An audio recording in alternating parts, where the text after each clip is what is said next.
The last train, the train didn't have a name, it wasn't on any map. It appeared only when the sky was painted with twilight, gliding along tracks that seemed to float over the earth. Its passengers were not living, but wandering spirits, souls on their way to the final stop, wherever that might be. On one quiet evening, two spirits found themselves in the same carriage. Aoife sat by the fogged-up window, watching landscapes she had never walked in life. Her hair floated gently, though there was no wind. She had been drifting for decades, waiting for something she couldn't name. Obi sat across the aisle, humming softly. He had a face both kind and sorrowful, pale but luminous. His eyes held the weight of a love lost long ago. At first, they didn't speak. Ghosts, after all, carry their own silences. But the rhythm of the train, the soft clatter, the strange warmth in the air, made silence feel safe. The train took them across wonders both familiar and unknown. Cities glowed beneath them like constellations. Oceans shimmered with moonlight. Forests stretched endlessly, and mountains rose into clouds that no living eye had ever seen. Gradually, the two began to speak. First about little things, the sound of rain against the carriage, the taste of air in a quiet night, the way a street musician's song lingered long after the train had passed. Then, slowly, they shared stories of their lives. Obi spoke of a woman he loved but could never be with. Aoife told of a promise she had waited on for years, a promise that never arrived. Pain lingered in both their hearts, even in death. Somewhere between the mountains and the sea, something shifted. They laughed for the first time in decades. They reached for each other's hands, not cold, not real, but warm enough.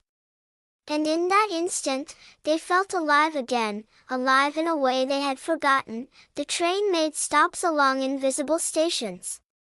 A floating market where fruits glimmered like stars and merchants sold memories. A library where every book contained the unwritten stories of spirits who never had a chance to live. A garden where flowers bloomed in every language, and each petal whispered a forgotten word. Aoife and Obi explored each place together.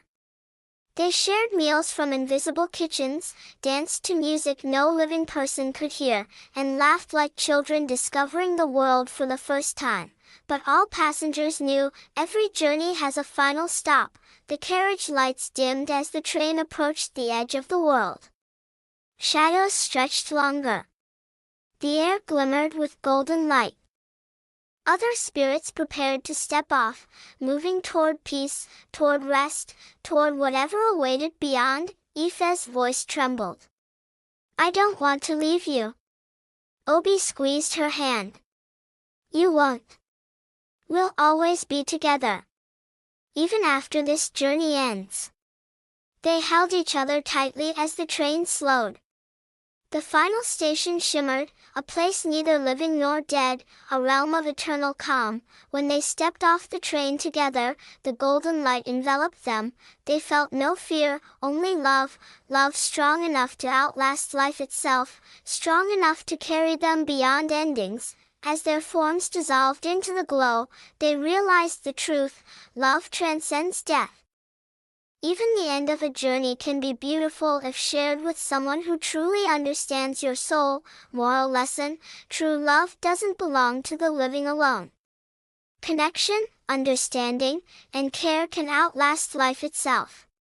Sometimes, the journey shared with someone who truly sees you is what makes the final destination meaningful. Love isn't limited by life, time, or even death. True connection transcends endings, and sometimes, the journey, shared with someone who understands, is what makes the final stop beautiful.